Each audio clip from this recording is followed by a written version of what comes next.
साथ में वही कहते हैं कि ये कमज़ोर फैसला है या इलेक्शन कमीशन का इख्तियार नहीं है या शक गलत इस्तेमाल की जा रही है इमरान खान साहब के खिलाफ, ऐसा फैसला हो नहीं सकता। जी बिल्कुल, तहरीक इंसाफ जो है दोनों जो आर्टिकल है आइन के 62, 63 उसको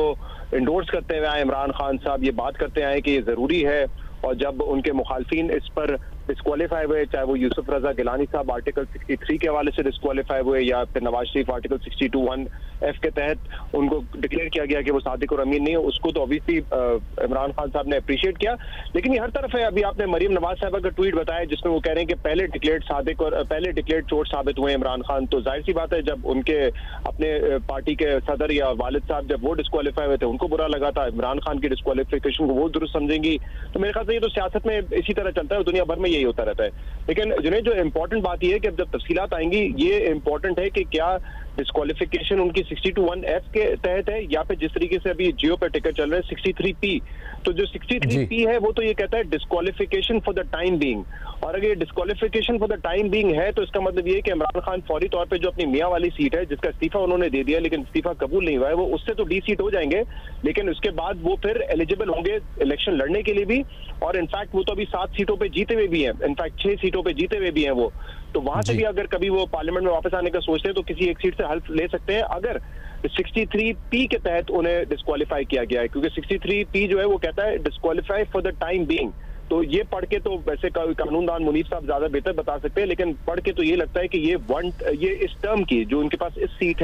है उससे वो डी सीट हो जाएंगे, तो उसके कोई दूर रस नताइज नहीं होंगे। लेकिन फिर भी इसको चैलेंज करने का फैसला किया। एक बात अहम जो जुनैद आप सवाल कर रहे हैं ना कि एक तो नवाज शरीफ के केस की मेरिट पे सवाल उठता है, सुप्रीम कोर्ट के ऊपर सवाल नहीं उठता कि क्या वो सुप्रीम कोर्ट की ये जुरिस्डिक्शन थी या नहीं थी, उस केस की मेरिट पे सवाल उठता है कि मेरिट इतनी कमजोर थी कि एक सैलरी जो कि सैलरी रिसीवेबल थी वो ना लेने पे डिस्क्वालीफाई किया है। यहाँ पे जो सवाल उठ रहा है वो ये उठ रहा है कि क्या ये फोरम जो है इलेक्शन कमीशन ऑफ पाकिस्तान का ये अहल भी है डिक्लेयर करने के लिए, किसी को डिस्क्वालीफाई करने के लिए या क्वालिफाई करार देने के लिए, ये यहाँ पे पहले अहम सवाल उठ रहा है। और इस वजह से मैंने कहा था कि जो सलमान नईम साहब की जिसमें मुनीब ने बताया कि उसके मेरिट ऑफ द केस पर भी सवाल उठा था, लेकिन उस जजमेंट में ये लिखा गया था क्लियरली कि इलेक्शन कमीशन ऑफ पाकिस्तान का जो फोरम है वो किसी भी मेंबर ऑफ द पार्लियामेंट की अहलियत या ना अहली का डिक्लेरेशन नहीं दे सकता है। तो ये इंपॉर्टेंट बात है जिसकी वजह से मैंने ये कहा था कि ये फैसला ऐसा लगता है कि सुप्रीम कोर्ट की जो पिछली जजमेंट्स है उनकी रोशनी में टेक्निकली भी स्टैंड नहीं कर सकेगा। फिर मामला जो रह जाएगा कि जो कमीशन करप्ट प्रैक्टिसेस के हवाले से भेजा है वो कंटिन्यू करेगा, उस पे जो है